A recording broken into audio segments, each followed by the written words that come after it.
যে ঘরে ভগবান থাকবে, যে মন্দিরে ভগবান আছে, সেই মন্দিরের দরজা বন্ধ থাকবে কেন? সে তো খোলা থাকবে। না না না, কেন থাকবে না? শোনো, অন্তরঙ্গ সঙ্গে করে সঙ্গে করে প্রেম আস্বাদ, প্রেম আস্বাদ, বহিরঙ্গ সঙ্গে করে সঙ্গে করে হরিনাম সংকীর্তন। হরিনাম সংকীর্তন। অন্তরঙ্গ সঙ্গে করে প্রেম আস্বাদন, বহিরঙ্গ সঙ্গে করে হরিনাম সংকীর্তন। দরজা বন্ধ করা আছে, আর যেই দরজা বন্ধ করা আছে ওই শিবাসঙ্গনের দরজার বাইরে দাঁড়িয়ে বাসুদেব দত্ত ডাক দিচ্ছে, গৌর হরি দরজা খোলো, গৌর হরি দরজা খুলে দাও, গৌর হরি দরজা খোলো। ছুটে গিয়ে দরজাটা খুলে দিয়েছে শিবাস পণ্ডিত। দেখি দরজার বাইরে দাঁড়িয়ে এইটুকু একটা ছোট্ট ছেলে, তুমি আমাদের মহাপ্রভুর নাম ধরে চিৎকার করে ডাক দিচ্ছ, তোমার সাহস তো কম নয়। তুমি কে? বাসুদেব দত্ত প্রশ্ন করছে। শিবাস পণ্ডিত বলছে, আমার নাম শিবাস। ও, তুমি তাহলে গৌর নও? না না, আমি গৌর হবো কেন? আমি হচ্ছে কীর্তন দলের ম্যানেজার, আমাকে ফোন করলেই দল বায়না হবে। ও, তুমি ম্যানেজার, তুমি তাহলে মালিক নও? না, আমি মালিক নই। তা তুমি যখন ম্যানেজার, দয়া করে একটু ম্যানেজ করো ভাই, আর ড্যামেজ করো নি। যাও ভিতরে গিয়ে তোমার মালিককে পাঠিয়ে দাও, আমি মালিক হয়ে কর্মচারীর সঙ্গে কথা বলবো না। যাও, মালিককে পাঠাও। হ্যাঁ, দেখবেন বড় বড় হোটেলে যদি খাবার খারাপ হয় না, মালিক লুকি পড়ে ম্যানেজারকে পাঠিয়ে দেয়। যখন খদ্দের জিজ্ঞাসা করে আপনাদের মালিককে ডালের মধ্যে আরশোলা পড়েছে, বলে মালিকের 3 দিন ধরে পেট খারাপ, সে তো দোকানেই আসেনি, মালিক ভিতরে আছে। ম্যানেজার বলছে, আমাকে বলুন না কি করতে হয়। বলে, কিছু না, একটু মারও খেতে হবে, টাকাও ফেরত দিতে হবে। এত সোজা না, মালিক সহজে বেরোবে না। ভক্তমণ্ডলী, ভক্তিমতী মায়েরা যখনই প্রশ্নটা করেছে, এ প্রশ্ন করা মাত্রই সঙ্গে সঙ্গে শিবাস পণ্ডিত সম্মুখে দাঁড়িয়ে ছেলেটার হাত ধরে ঘরে নিয়ে গিয়ে মহাপ্রভুর সম্মুখে দাঁড় করিয়ে দিয়েছে। প্রভু, এই দেখো, এই ছেলেটাই তোমার নাম ধরে ডাকছিল। মহাপ্রভুর তো সব মনে আছে, তবু আমাদেরকে শিক্ষা দেওয়ার জন্য ঘুরে বললেন, কে বাবা তুমি? তোমার নাম কি? তুমি জানো না কারণ নাম ধরে ডাকতে নেই? মহাপ্রভু বলছে, বাসুদেব দত্ত কি বলছে শোনো, পাওনাদার বাড়ির দরজায় এসে গেলে বাড়ির মালিক দেনার কথা ভুলে যায়, সেটা বললে হয় নাকি?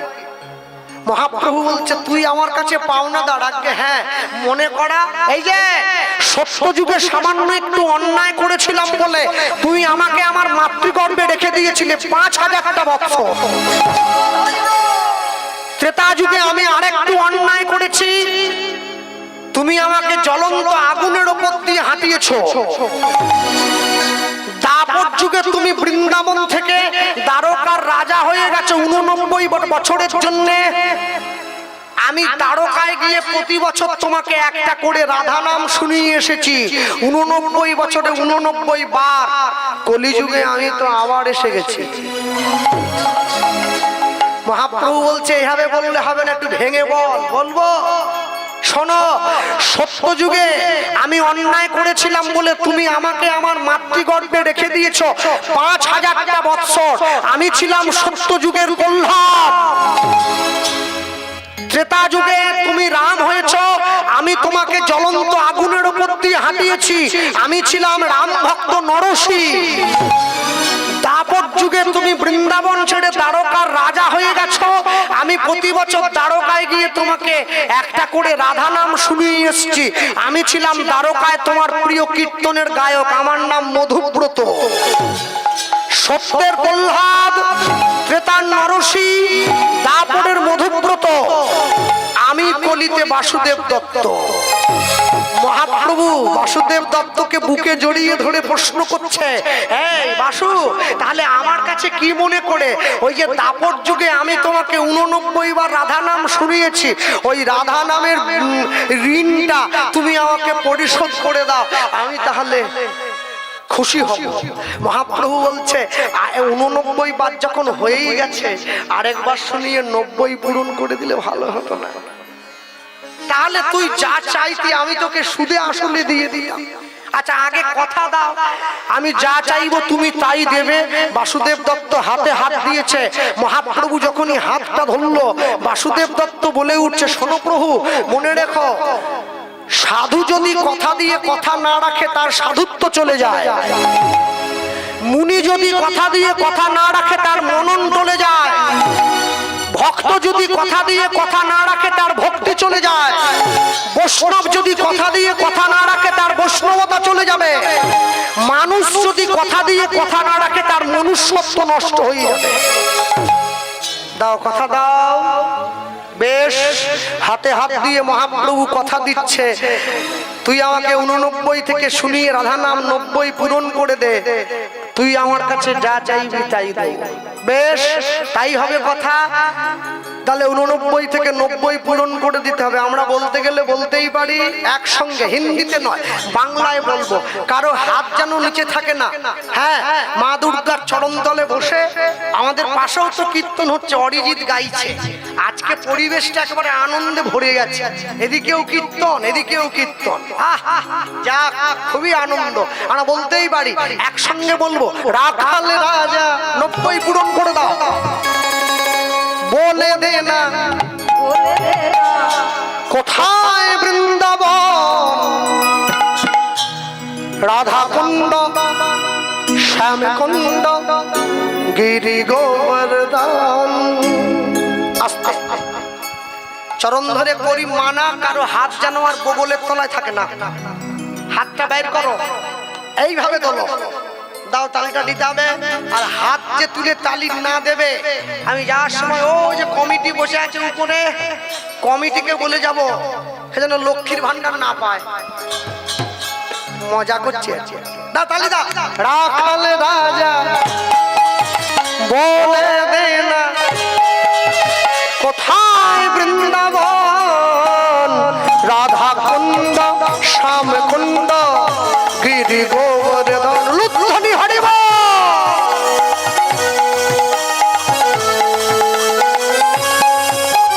রাখাল রাজা বলে দে না কোথায় বৃন্দাবন, রাধা কুণ্ড শ্যাম কুণ্ড গিরি গোবর্ধন। হরিব।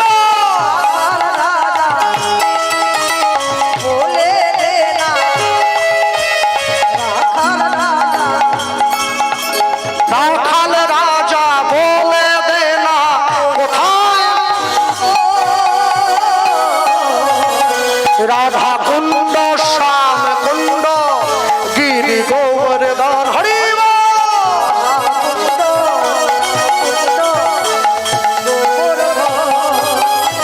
ভাগ্যবতী শ্রী যমুনা উজান বয়ে যায়, রাখাল রাজা বংশীধারী বাঁশি বাজায়। ভাগ্যবতী শ্রী যমুনা উজান বয়ে যায়, রাখাল রাজা বংশীধারী বাঁশি বাজায়।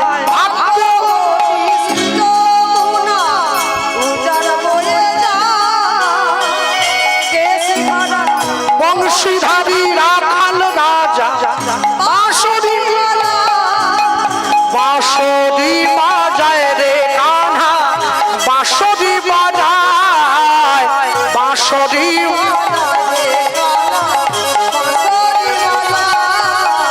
বাঁশি বাজায় রে কান্হা, বাঁশি বাজায়।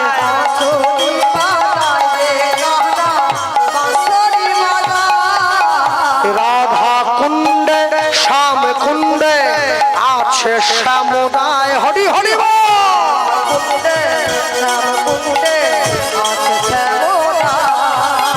রাখাল রাজা বলে দে না কোথায় বৃন্দাবন, রাধা কুণ্ড শ্যাম কুণ্ড গিরি গোবর্ধন।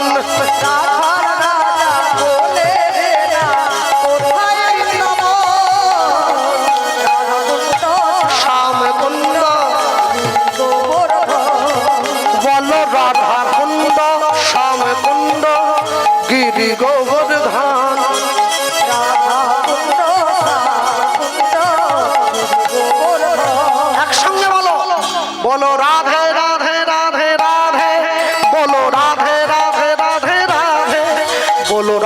রাধে রাধে রাধে বলো রাধে রাধে রাধে রাধে হরি হরি বল।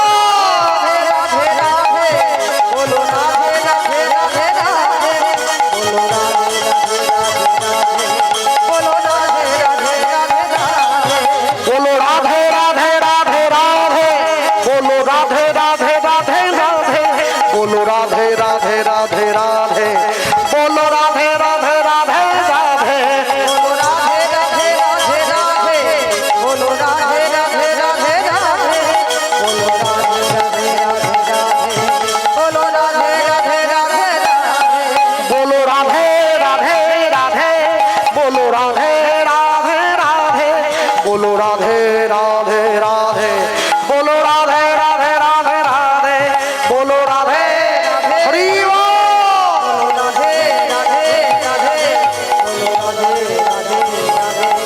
বলো রাধে রাধে রাধে রাধে বলো রাধে রাধে রাধে রাধে বলো রাধে রাধে রাধে রাধে বলো রাধে রাধে রাধে রাধে বলো রাধে রাধে রাধে রাধে।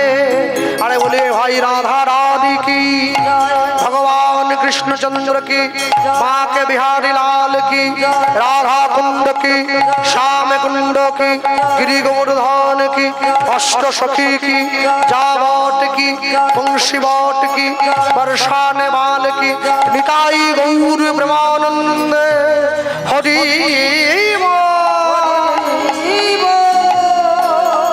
निताई गौर हरि हरि बोल।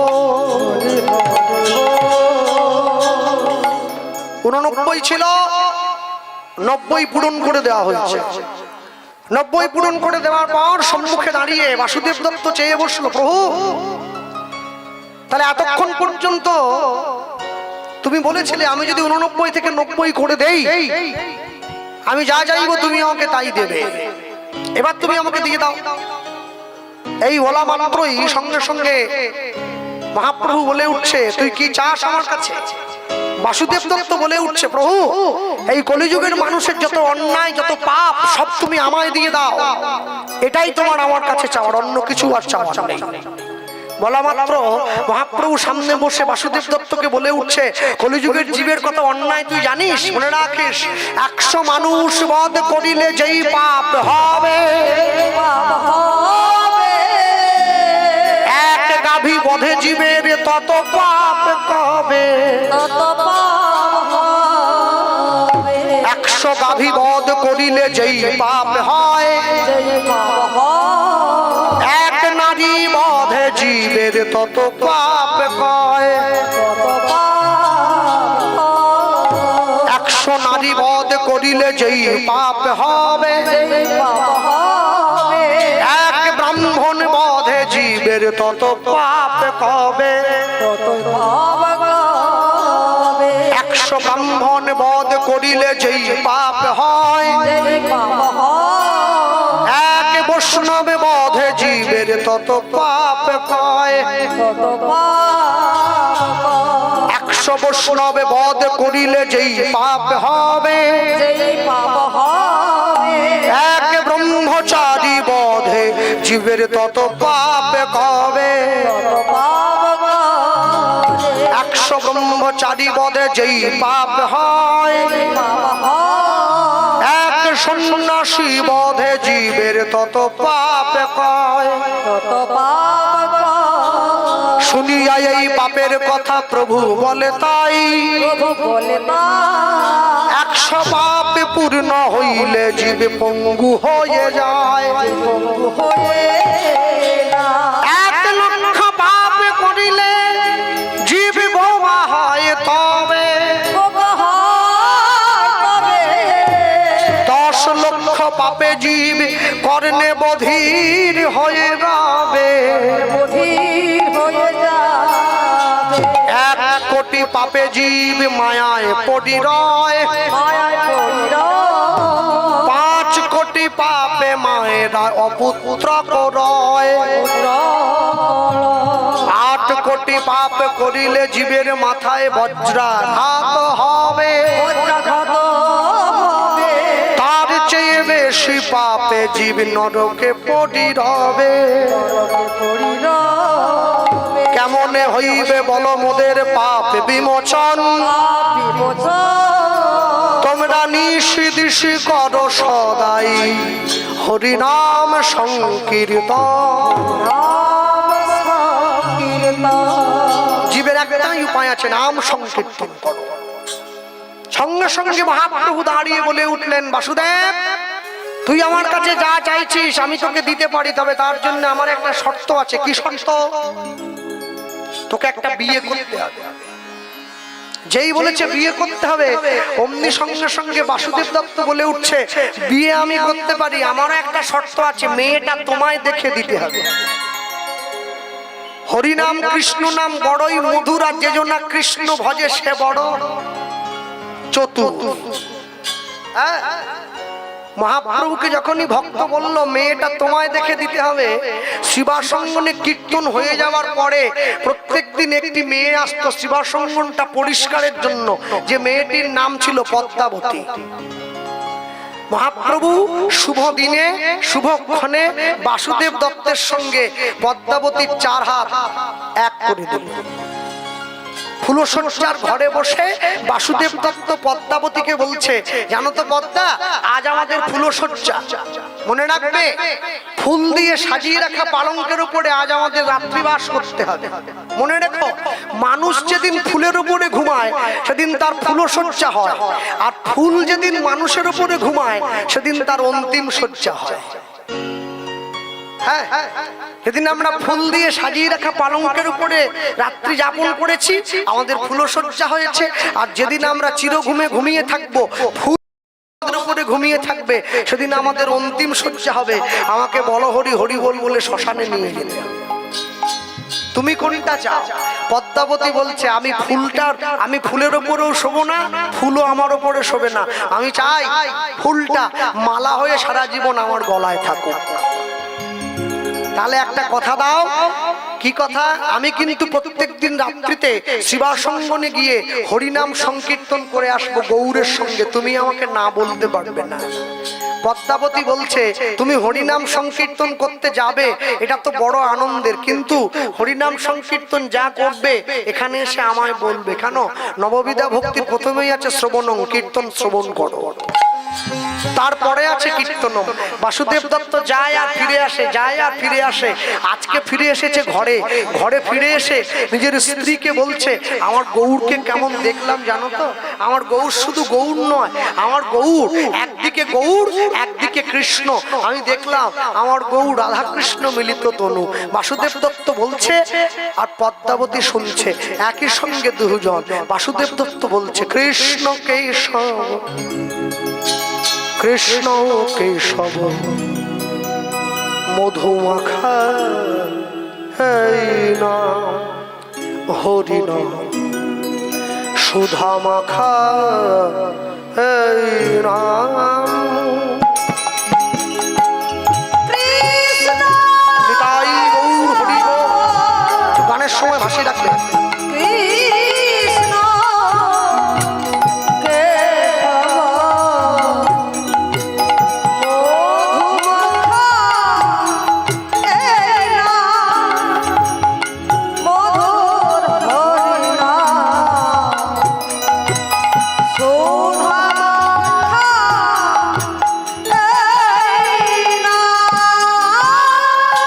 কৃষ্ণ কেশব কৃষ্ণ কেশব মধুমাখা এই নাম হরি নাম সুধা মাখা এই নাম। নিতাই হরি হরি বল।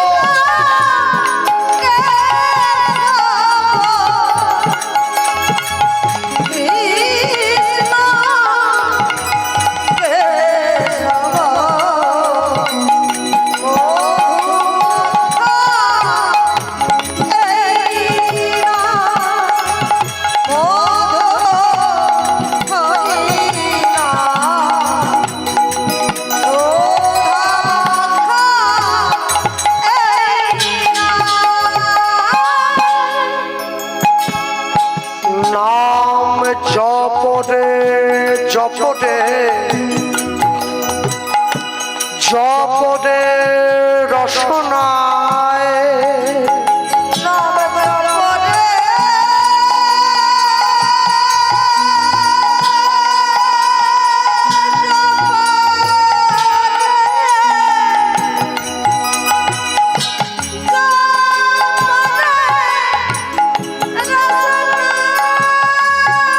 নাম জপরে জপরে জপরে রসনায়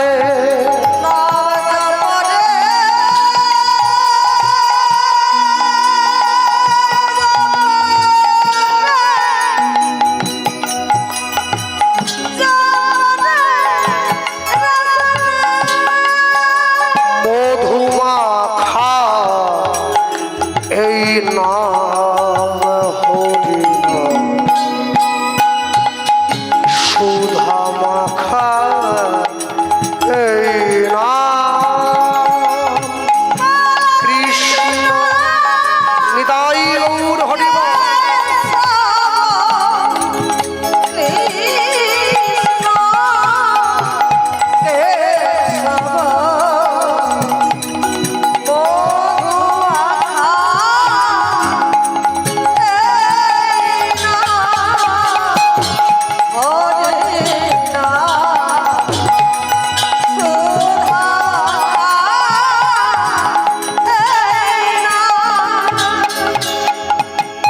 এ নাম জপ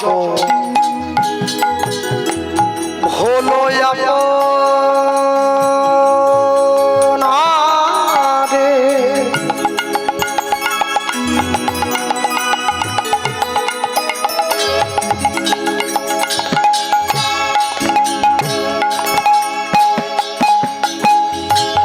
দূরে যাবে জানা প্রেম পারাবারে নাম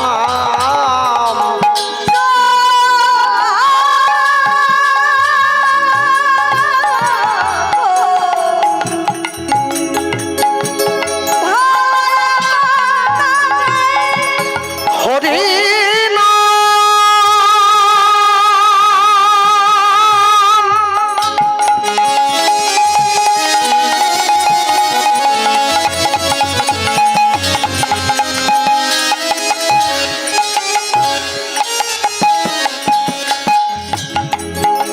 কৃষ্ণ নাম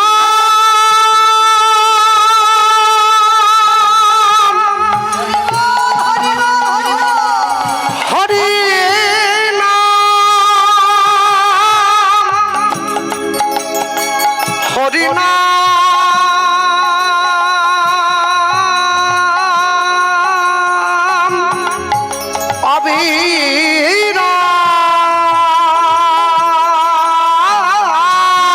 অবিরাম কৃষ্ণ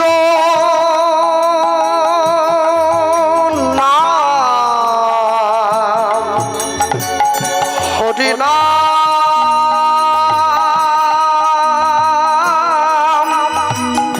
হরি নাম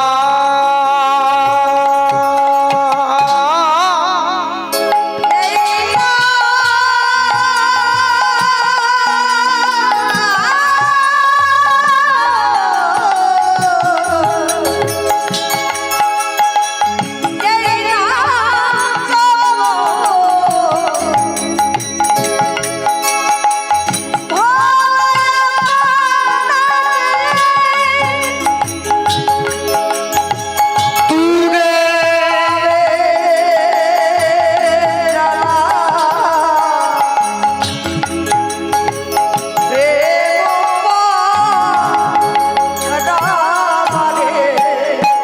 নাম জপরে জপরে জপরে রসনায়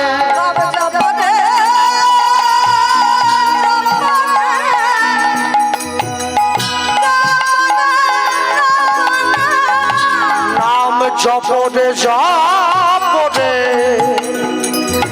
জপরে রসনায় নাম জপরে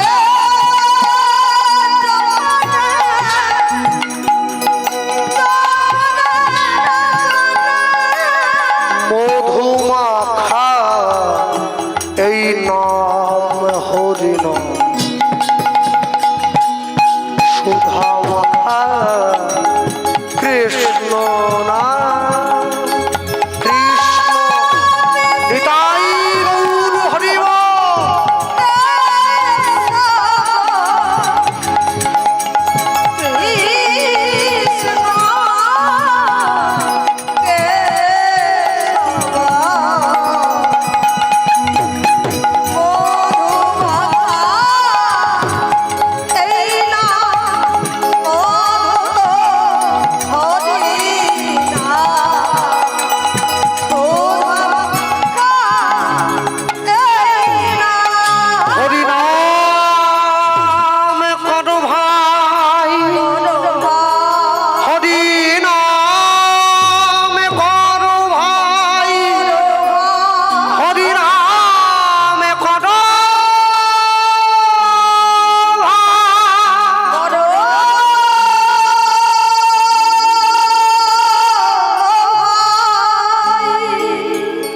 বাসুদেব দত্ত চোখ মেলে তাকিয়ে দেখছে পদ্মাবতী বাসুদেব দত্তের পায়ের উপরে মাথা দিয়ে ঘুমিয়ে পড়েছে। ডাক দিল, পদ্মা, পদ্মা ওঠো।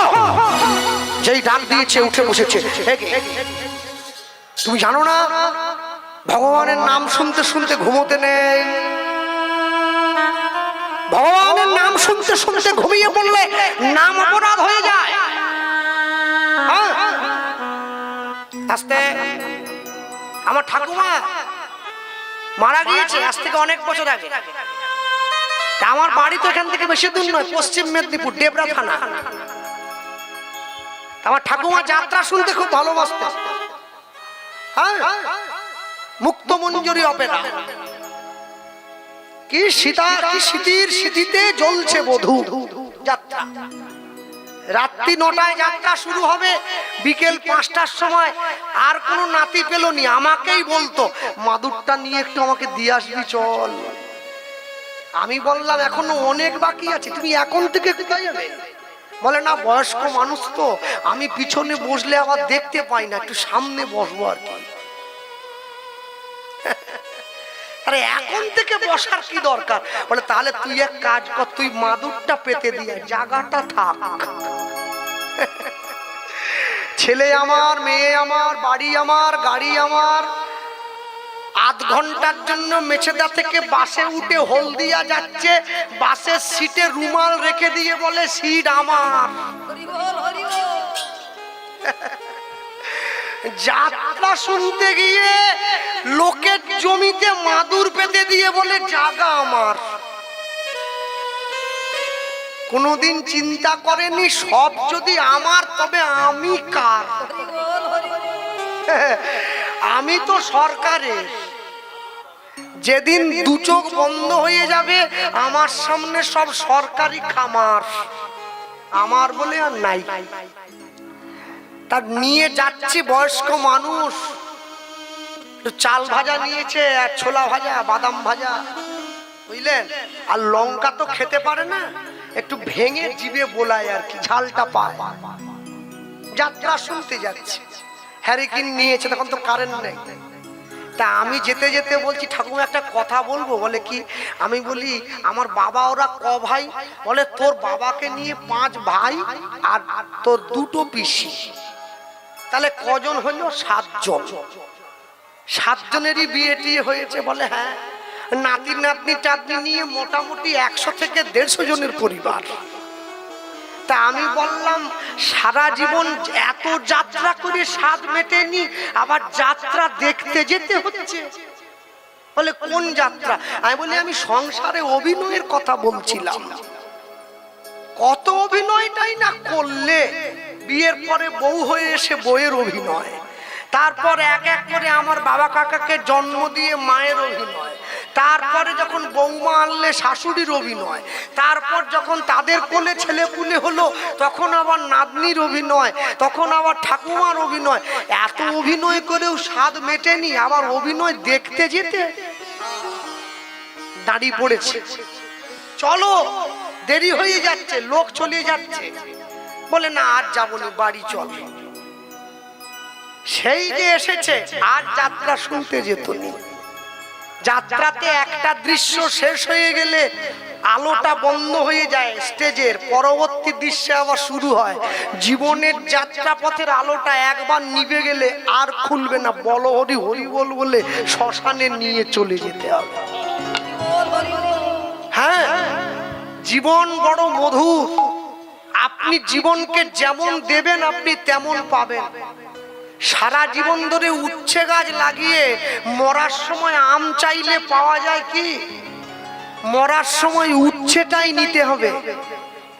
ভক্তমণ্ডলী, ভক্তিমতী মায়েরা, বাসুদেব দত্ত উঠে বসেছে, পদ্মাবতীকে বলছে তুমি কি জানো না ভগবানের নাম শুনতে শুনতে ঘুমোনো মহাপাপ। যখনই এ কথা বলেছে, এই কথা বলা মাত্র সঙ্গে সঙ্গে পদ্মাবতী বলছে আমি ঘুমোইনি। তাহলে তুমি যদি না ঘুমাও, তুমি যদি না ঘুমিয়ে থাকো, তাহলে আমি তোমার কাছে যা চাইছি, তুমি আমি যা বলেছি তুমি শুনেছো? পদ্মাবতী বলছে হ্যাঁ সব শুনেছি। বাসুদেব দত্ত বলছে তুমি যদি শুনেই থাকো তাহলে আমাকে বলো আমি কি বললাম। পদ্মাবতী বলছে আমি শুধু বলবো না, আমি একটা জিনিসও চাইবো। কি চাইলো জানেন তো? বাসুদেব দত্তের কথা শুনে স্ত্রী চাইছে অন্য কিছু নয়। কি চাইলো? গৌরেনে দাও না স্বামী, গৌরেনে দাও। নিতাই গৌর হরি বল।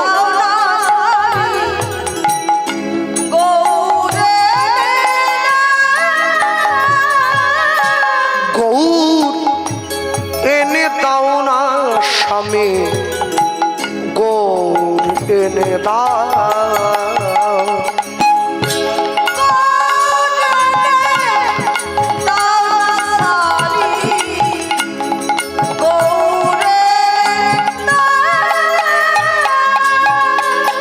তোমার পায়ে ধরি মিনতি করি, আমায় কবু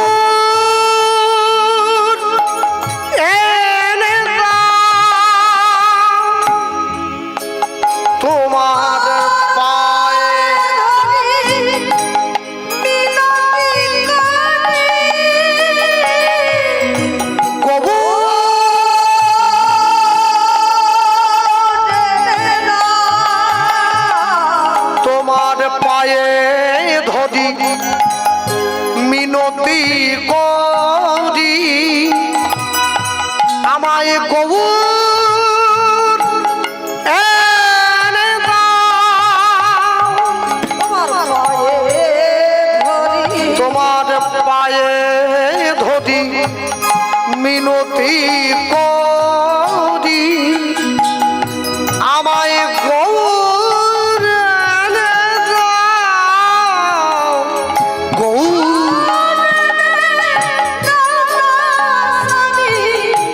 গৌর এনে দাও, গৌর এনে দাও না স্বামী, গৌর এনে দাও। নিতাই গৌর হরি বল।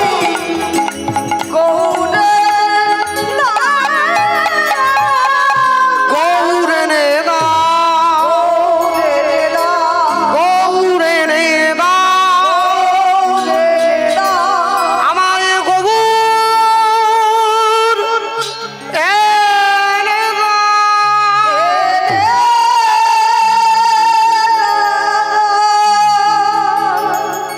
বাসুদেব দত্ত বুঝে নিয়েছে আমার স্ত্রীর গৌরের প্রতি বিশ্বাসটা তৈরি হয়ে গেছে।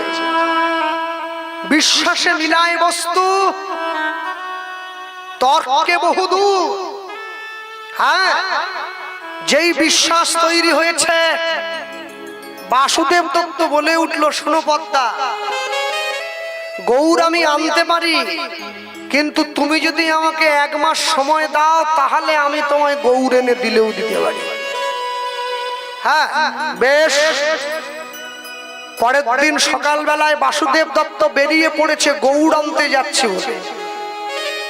আচ্ছা, গৌর আনতে যাচ্ছি, গৌর কি আনা বললেই আনা?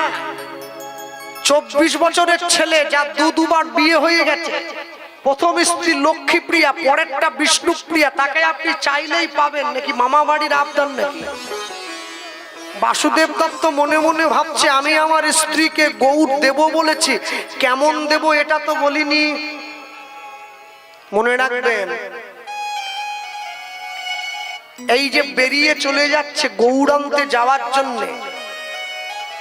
মনে মনে ঠিক করে নিল আমি আমার স্ত্রীকে গৌর দেব, তবে সেটা কাঠেরও দিতে পারি, মাটিরও দিতে পারি, সোনারও দিতে পারি, রূপোরও দিতে পারি, কিন্তু আমি তো গরিব মানুষ, আমি একটা মাটির ঠাকুর বানিয়ে যদি আমার স্ত্রীকে দিয়ে দেই তাহলে কেমন হবে?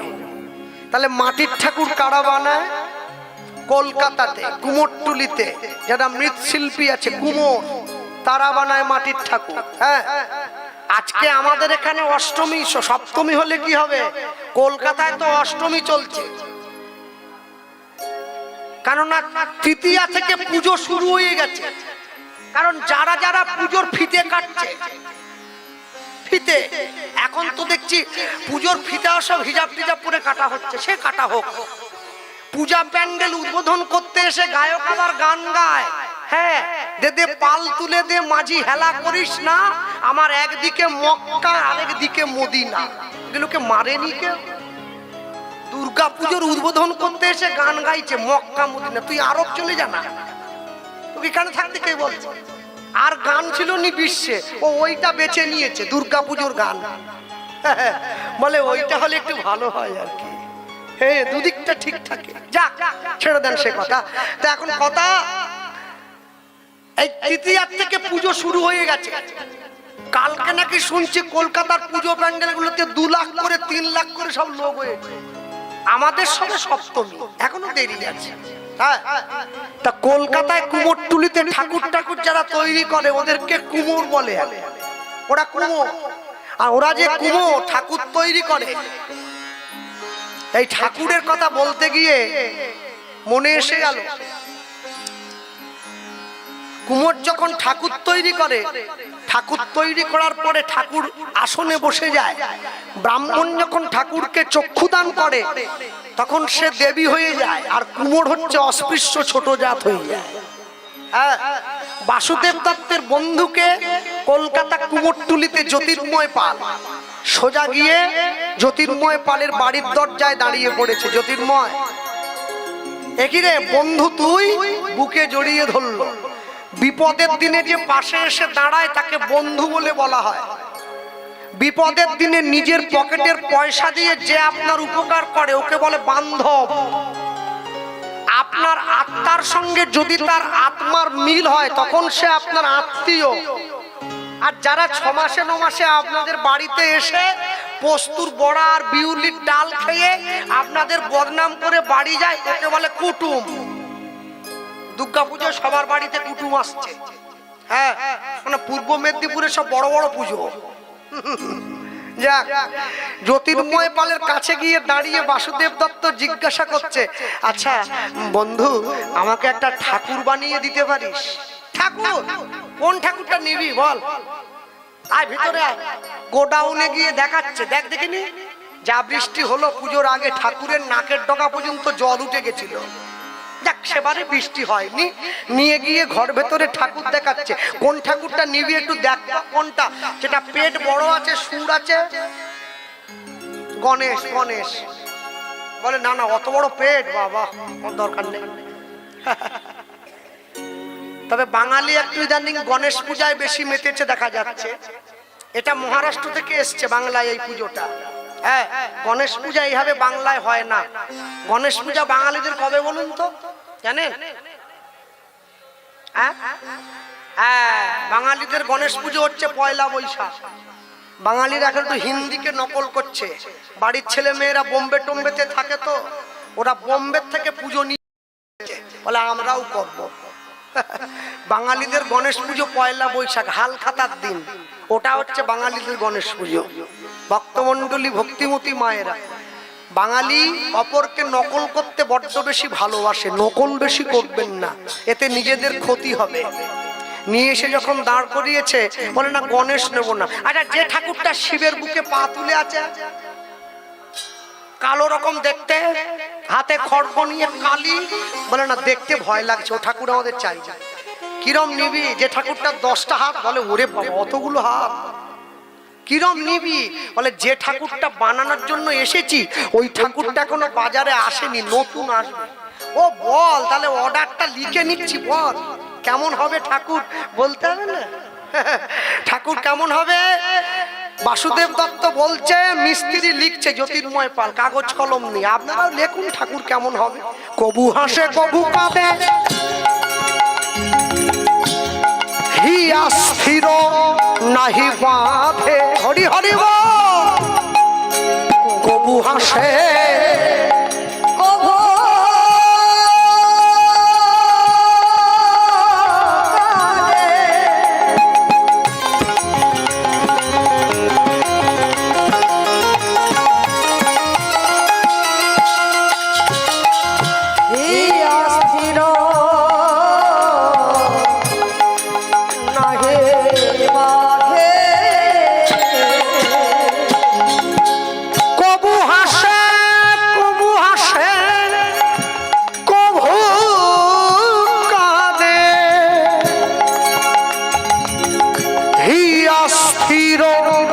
নাহি বাঁধে।